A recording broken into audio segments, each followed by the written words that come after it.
Well learners, पिछले lectures में आप लोगों ने देखा डिमांड फोरकास्टिंग के बहुत सारे एस्पेक्ट्स को। बहुत सारे हम लोगों ने मेथड्स डिस्कस करे। डिमांड फोरकास्टिंग कैसे करनी चाहिए। There were like so many methods which were discussed, but today we are going to talk about something which is very crucial. It is part of demand forecasting and very essential. क्या है वो?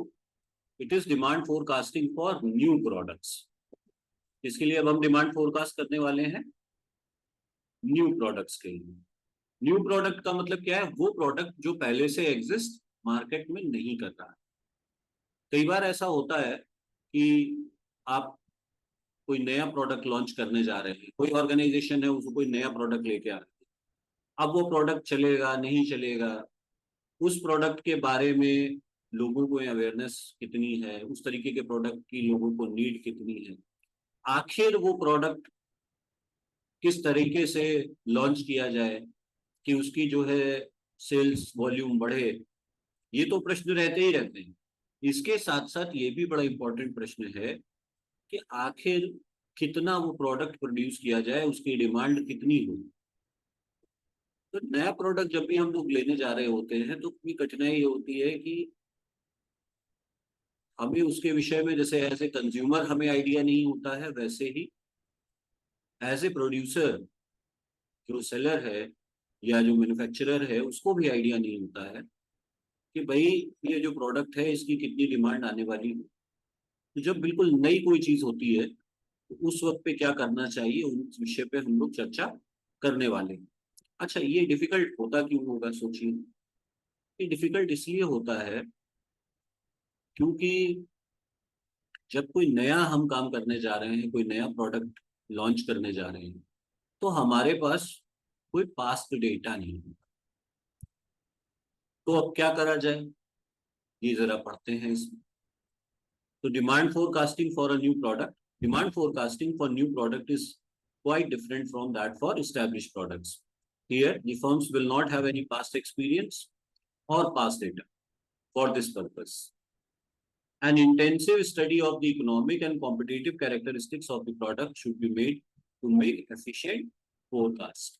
तो demand forecasting for new product में क्या बता रहे हैं कि स्टैब्लिश प्रोडक्ट से ये बहुत अलग है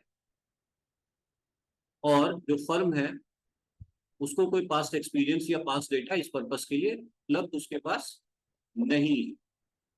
और एक इंटेंसिव स्टडी हमें जो है करनी पड़ेगी इकोनॉमिक और कॉम्पिटिटिव कैरेक्टरिस्टिक्स की प्रोडक्ट की, तभी हम एक एफिशिएंट फोरकास्ट कर पाएंगे। तो पहली बात फिर से वही कि आखिर हमें फोरकास्टिंग करनी क्यों है?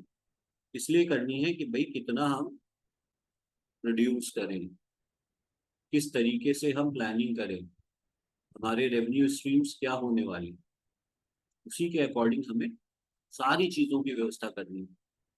चाहे वो लेबर हो, चाहे वो स्पेस हो, चाहे वो और दूसरी चीजें हो, रॉ मटेरियल्स हो। तो जब तक डिमांड का नहीं पता तब तक आगे का काम कैसे हो। तो यहाँ पे कुछ गाइडलाइंस दी गई हैं demand forecasting for new product के लिए।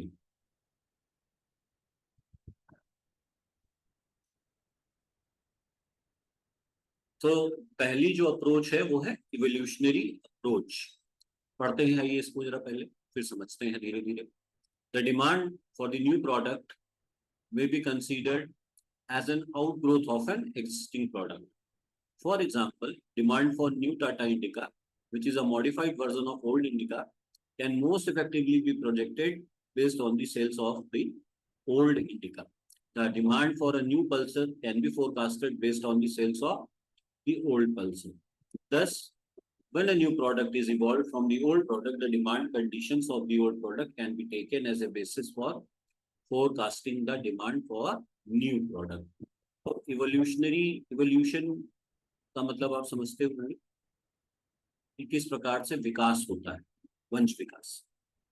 तो इवोल्यूशनरी अप्रोच यहाँ पे क्या कह रही है कि जो पुराने प्रोडक्ट हमारे एग्जिस्टिंग प्रोडक्ट हैं उनके डिमांड के आधार पे हम ये अंदाजा लगा सकते हैं, हम ये कह सकते हैं कि जो आने वाले प्रोडक्ट हैं उनकी डिमांड क्या होगी।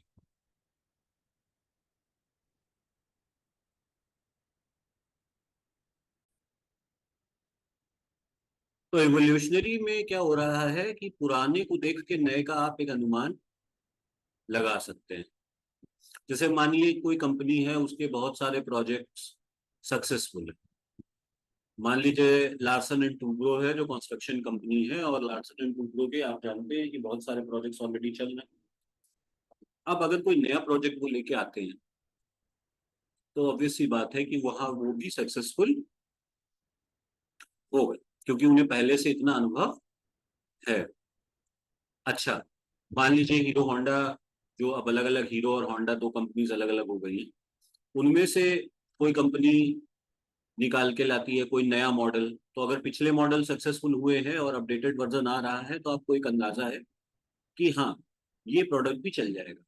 डेल है, कोई नया कंप्यूटर लेकर के, नया लैपटॉप लेके आ रही है, या आईफोन कोई नया फोन लेकर के आ रही है, तो एक अंदाजा है आपको कि हाँ भाई, पिछले सक्सेसफुल हुए थे, हमारी मार्केट या हमारे कस्टमर्स जो हैं वो इस तरीके की चीजें पसंद करते हैं, तो ये जो प्रोडक्ट है ये भी हमारा प्रोडक्ट सक्सेसफुल हो सकता है। तो हमें ये देखना है कि जब न्यू प्रोडक्ट हमारा इवॉल्व हो रहा है पिछले प्रोडक्ट से, पुराने किसी प्रोडक्ट से, तो उसकी क्या डिमांड थी, और उसी के बेसिस पे हम ये अंदाजा लगाएंगे कि हमारे नए प्रोडक्ट की डिमांड आखिर क्या हो।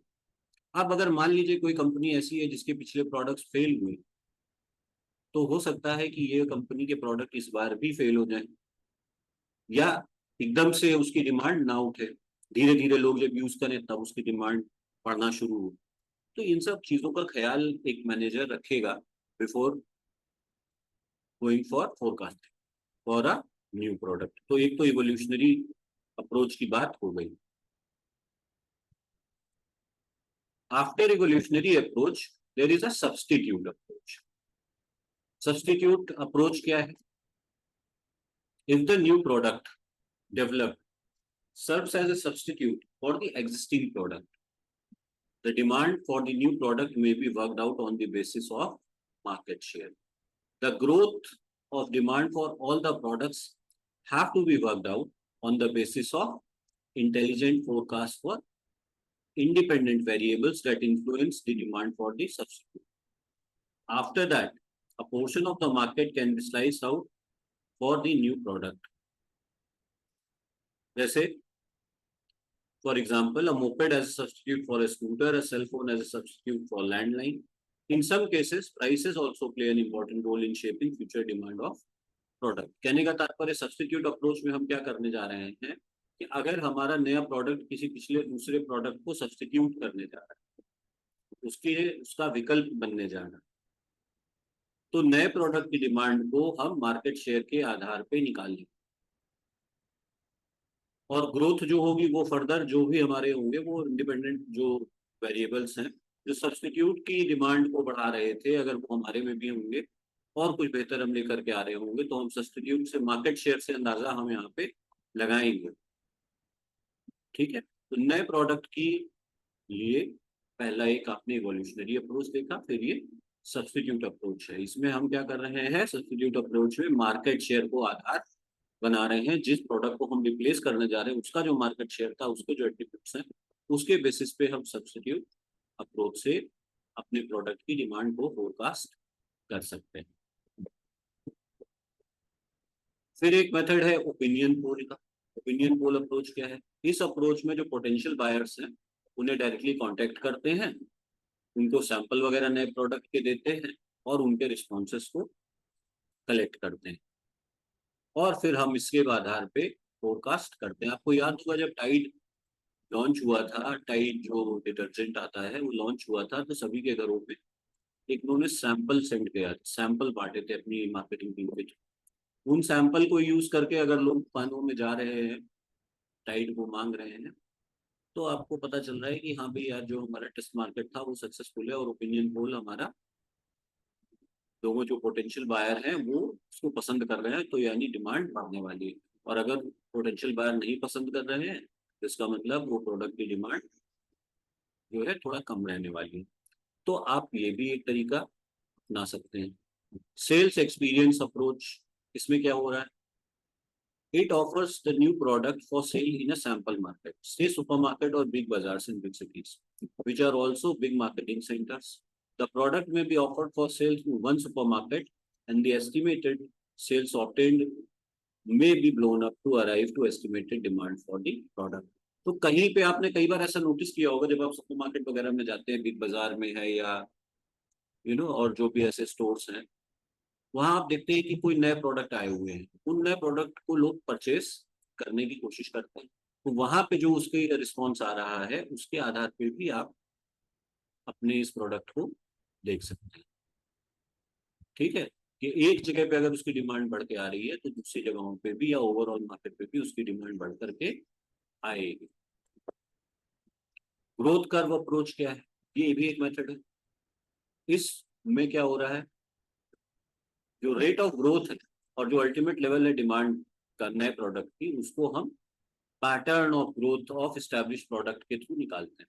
यानी एक ऑटोमोबाइल कंपनी जब कोई नया वर्जन कार का ला रही होती है तो अपनी एग्जिस्टिंग गाड़ी का ग्रोथ कर्व या डिमांड देख सकती है और उसके आधार पर अंदाजा लगाती है कि हमारे ये प्रोडक्ट चलेंगे या नहीं चलेंगे। तो नए प्रोडक्ट में प्रिडोमिनेंटली आपने नोटिस किया होगा कि मुख्य जो रोल है वो है पुराने प्रोडक्ट्स के डिमांड का, मार्केट शेयर का, लोगों की ओपिनियन का, सेल्स फोर्स के ओपिनियन का और पिछले प्रोडक्ट्स की ग्रोथ का। इसके आधार पे भी अंदाजा हम लोग लगा सकते हैं कि हमारा जो प्रोडक्ट है वो सक्सेसफुल होगा या अनसक्सेसफुल होगा, उसकी कितना हमें प्रोड्यूस करना चाहिए, उसके में उसकी डिमांड कितनी है। तो this is all about demand forecasting for new products and we will join again in the next lecture. Thank you.